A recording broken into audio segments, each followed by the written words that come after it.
Não preciso nem dizer o tamanho da importância de Indiana Jones para o cinema e cultura pop no geral.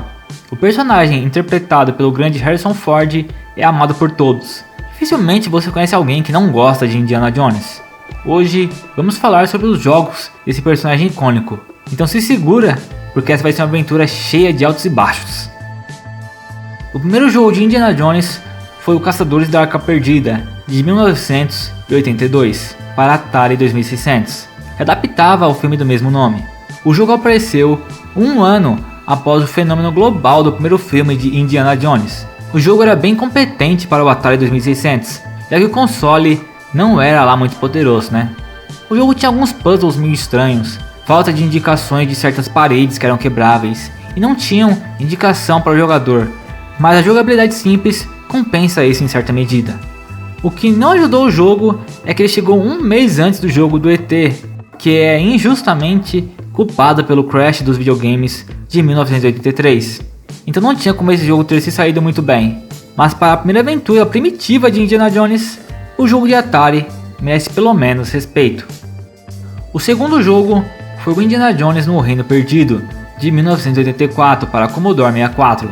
Esse foi o primeiro jogo a não adaptar um filme, e sim contar uma história original. O jogo inteiro consistia em apenas 6 fases, todas com monstros e quebra-cabeças no final. Você não tinha só que resolver os quebra-cabeças, mas primeiro você deveria descobrir quais são os quebra-cabeças, porque o jogo não dava pista nenhuma. O lema do jogo era: ninguém contou nada para Indiana Jones, então ninguém vai contar nada para você. E dá pra ver claramente aqui que o jogo tinha evoluído muito bem do jogo de Atari, até porque ser pior do que o jogo de Atari seria muito difícil. Em 1985 tivemos o Indiana Jones e o Templo da Perdição para o arcade, que adaptava o filme do mesmo nome. É um jogo bem legal, apesar da simplicidade e de ser muitas vezes frustrante. Isso tudo já era incrível, ainda mais para um jogo de arcade de 1985. Ele também apresentava dublagens reais do Harrison Ford e a trilha sonora de John Williams. Esse jogo também teve várias versões diferentes e bem ruinzinhas, como a versão do NES, que era bem ridícula. Em 1987 tivemos o Indiana Jones em A Vingança dos Antigos. É um jogo de aventura em texto.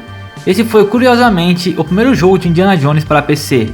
Nele, Indiana Jones viaja para o México em uma busca para encontrar um poderoso artefato escondido em uma pirâmide azteca, antes que os alemães o encontrem. No final, ele é um jogo decente no que diz respeito à ficção interativa dos anos 80. Em 1989, tivemos 2 jogos baseados no filme Indiana Jones e a Última Cruzada, lançados ao mesmo tempo e de gêneros diferentes. O primeiro foi o Indiana Jones e a Última Cruzada, a Aventura Gráfica, que é uma adventure point and click. Esse foi o primeiro jogo de Indiana Jones feito pela LucasArts, que na época já tinha feito o clássico adventure Maniac Mansion.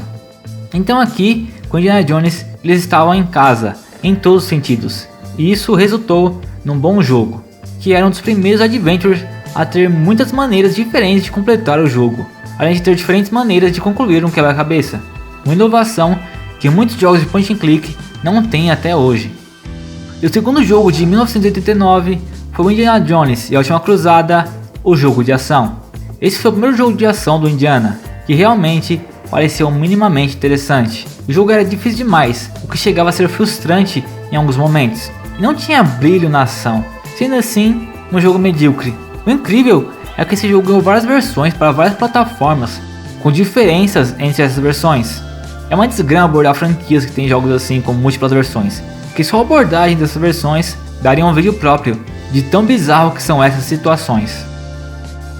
Em 1991 tivemos outro Indiana Jones e a Última Cruzada, agora para a NES. Dessa vez o jogo era publicado pela Taito. Diferente dos outros 2 jogos do mesmo nome, ele é um híbrido de vários gêneros, como ação, plataforma, corrida, resolução de quebra-cabeças e até mesmo alguns elementos de adventure. No jogo você pode escolher em qual fase quer ir. Essas fases, cada uma delas apresenta diferentes gêneros de jogo, alguns níveis focados em quebra-cabeças, outros em plataformas e assim por diante. O jogo era bem medíocre em realizar tudo isso, mas compensava com uma boa apresentação, com suas cutscenes, além de ter uma boa trilha sonora. Em 1992 tivemos 3 jogos do Indiana. O primeiro foi o Indiana Jones e o Destino de Atlântida, que era uma sequência do A Última Cruzada Punch and Click que já falamos, e era novamente um Adventure Punch and Click. E o jogo era novamente uma história original de Indiana Jones. No jogo, Indiana descobria a Atlântida e tentava impedir que os alemães pegassem ela para uso próprio. Esse é o primeiro e talvez o único jogo considerado bom de forma unânime. Na verdade, é considerado um clássico do gênero Adventure. Uma das grandes coisas que esse jogo tinha era deixar o jogador escolher qual rota ele queria seguir com Indiana. Você poderia escolher 3 caminhos: um caminho clássico de aventura tradicional, um caminho de cooperação e um caminho de ação, com todos esses caminhos tendo diferentes locais e coisas para fazer nesses diferentes caminhos. O segundo jogo de 1992 foi o Indiana Jones e o Destino de Atlântida, o jogo de ação. Ele segue vagamente o enredo do Destino de Atlântida, mas com níveis isométricos meio estranhos, como labirintos e ondas infinitas de inimigos e um combate maçante. O terceiro jogo de 1992 foi o As Crônicas do Jovem Indiana Jones, que era baseado na série de TV do mesmo nome. Esse é definitivamente o melhor jogo de plataforma do Indiana Jones lançado para o NES. O jogo tem um bom gráfico para a época, bons controles, boa variedade de armas, é difícil como os jogos da época, é básico, mas é um decente jogo de plataforma. A única coisa que ele peca é a falta de passwords, que infelizmente era muito comum em jogos do NES. Em 1994 tivemos 2 jogos. O primeiro foi O Instrumento do Caos estrelando o jovem Indiana Jones para o Mega Drive. Esse é definitivamente o pior jogo de Indiana Jones. Os gráficos são até legais, e a música é boa, mas a jogabilidade é desprezível, e as fases são mal projetadas e frustrantes. A mesma coisa pode ser dita do combate. Isso sem falar que aqui, o chicote do Indiana Jones é ridículo. E o segundo jogo de 1994 é o As Maiores Aventuras de Indiana Jones para o Super Nintendo. Esse é o melhor jogo 2D do Indiana Jones até hoje. Ele foi feito na mesma engine do Super Star Wars, que já abordamos aqui no vídeo dos jogos de Star Wars. Esse jogo adapta todos os 3 primeiros filmes do Indiana Jones de uma vez só. Assim como o Super Star Wars, esse jogo era muito bom, uma boa jogabilidade, com uma boa variedade de fases, um bom gráfico, que eu acho particularmente bonito até hoje, e uma boa trilha sonora. Ainda bem que o único jogo de Super Nintendo do Indiana Jones foi esse jogaço. Uma pena que ele não recebe a atenção que deveria. Bem que a Lucasfilm podia relançar esse jogo para as plataformas atuais. Não precisaria de muito trabalho para fazer isso não, hein? Alguns desses jogos até foram lançados para algumas plataformas de jogos antigos recentemente. Então não custava nada colocar na Steam, Xbox e Playstation. Em 1996 tivemos o Indiana Jones e suas aventuras na área de trabalho para PC. Esse jogo de aventura casual foi criado para rodar em uma janela na sua área de trabalho, com níveis e histórias gerados aleatoriamente. O layout dos mapas e a colocação de itens e soluções de quebra-cabeça é diferente a cada vez que você joga, o que é uma ideia legal, mas no final das contas é bem chato e repetitivo de jogar. Para você ver como coisas procedurais já eram ruins em 1996, imagina hoje em dia. Com toda a indústria de jogos fazendo a transição para jogos 3D a partir do PS1 e do Nintendo 64, Indiana Jones obviamente não podia ficar de fora, e em 1999 tivemos o Indiana Jones e a Máquina Infernal. O jogo se passa em 1947, marcando a primeira vez que Indiana deixaria de socar alemães para socar russos. A jogabilidade é inspirada nos clássicos Tomb Raiders, apesar dos controles um pouco desajeitados e um combate sem o mesmo saldo dos Tomb Raiders. Mas o jogo ainda tinha uma história envolvente, e foi um verdadeiro feito esse jogo ter sido portado para o Nintendo 64. Infelizmente, esse tipo de jogo hoje em dia ficou datado para muita gente, mas é de se apreciar o que foi feito aqui, principalmente por ser o primeiro jogo 3D do Indiana Jones.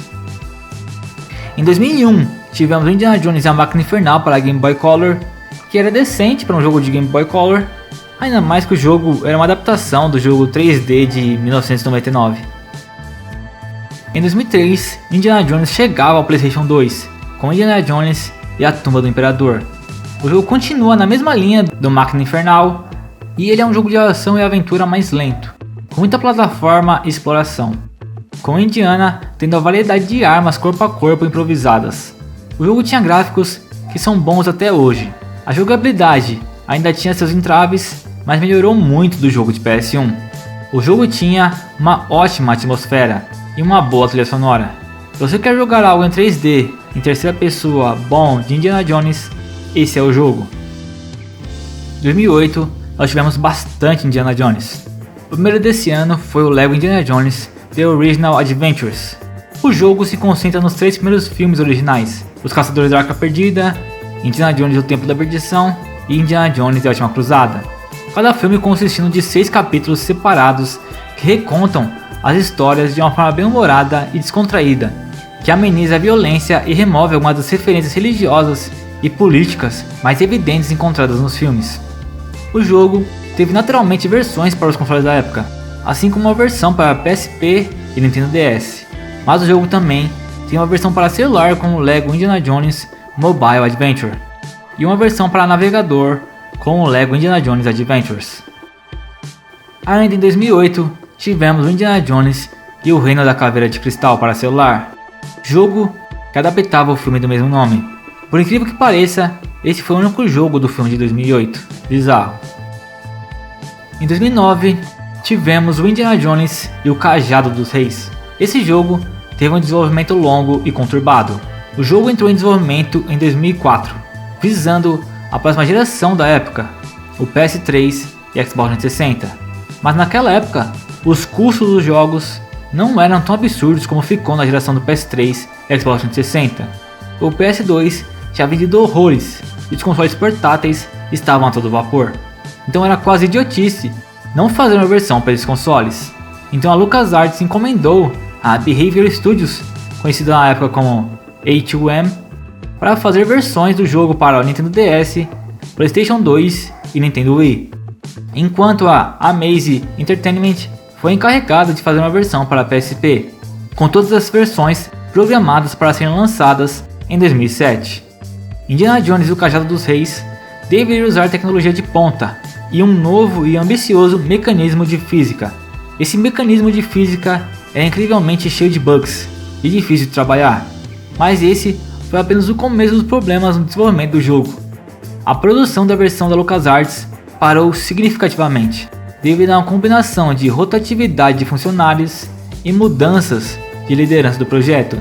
Também teve um desvio da equipe de desenvolvimento do jogo para trabalhar em Star Wars The Force Unleashed, e também teve o lançamento do Uncharted 1, que acabou minando também o moral da equipe.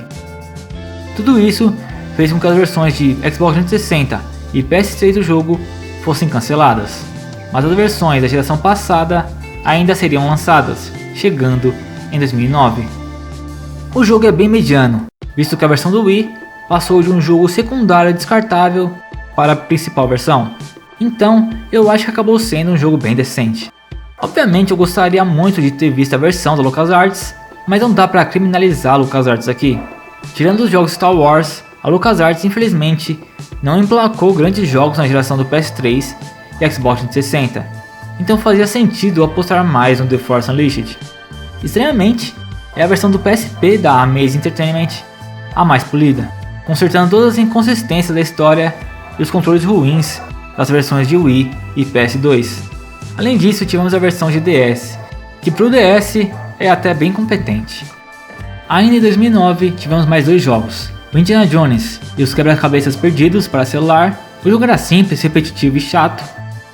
E tivemos também o Lego Indiana Jones 2. O jogo foca no filme A Caveira de Cristal, mas ainda tem coisas dos outros filmes. O combate desse jogo é bem qualquer coisa, e o design das fases são sem nenhuma inspiração. Eu particularmente gosto dos jogos Lego, mas eu não consegui gostar de nenhum dos 2 Legos Indiana Jones. E esse jogo também recebeu uma versão diferente para DS e PSP. Se você gostou da versão de consoles, provavelmente também vai gostar dessas versões. O último jogo lançado de Indiana Jones foi o Mundo de Aventuras de Indiana Jones de 2011 para navegador. Na verdade, esse jogo originalmente nem era um jogo de Indiana Jones. Inicialmente, o jogo se chamava só Mundo da Aventura. Depois, ele conseguiu uma parceria com a LucasArts e colocou o nome do Indiana Jones no jogo. Ele era um jogo de aventura isométrico com o mesmo estilo de jogos como o Farmville, aqueles típicos jogos para você ficar preso por horas fazendo algo inútil. E agora, em 9 de dezembro, saiu Indiana Jones e o Grande Círculo, que está sendo feito pela Machine Games, que fez o reboot recente de Wolfenstein. O jogo está sendo produzido pelo Todd Howard, cara por trás do Skyrim e Starfield. O Todd disse que esse é um dos projetos dos sonhos dele, mas visto que ele falou a mesma coisa de Starfield, é bom ficar com o pé atrás. O jogo vai ser em primeira pessoa, o que eu particularmente acho uma decisão idiota. Tipo, cara, você tem o rosto do Harrison Ford, o icônico rosto do Indiana Jones, e você faz um jogo em primeira pessoa. Eu gostaria muito de saber, cara, como essas pessoas da indústria ainda conseguem emprego. Mas enfim, a Machine Games sabe como fazer bons jogos em primeira pessoa. Tecnicamente, parece estar bem feito. Agora é só torcer para o jogo ser legal e não cagar em cima da cabeça do Indiana Jones. Mas então é isso, pessoal. Comenta aí qual é o seu jogo favorito de Indiana Jones. Eu vou ficando por aqui. Fiquem com Cristo sempre e até a próxima.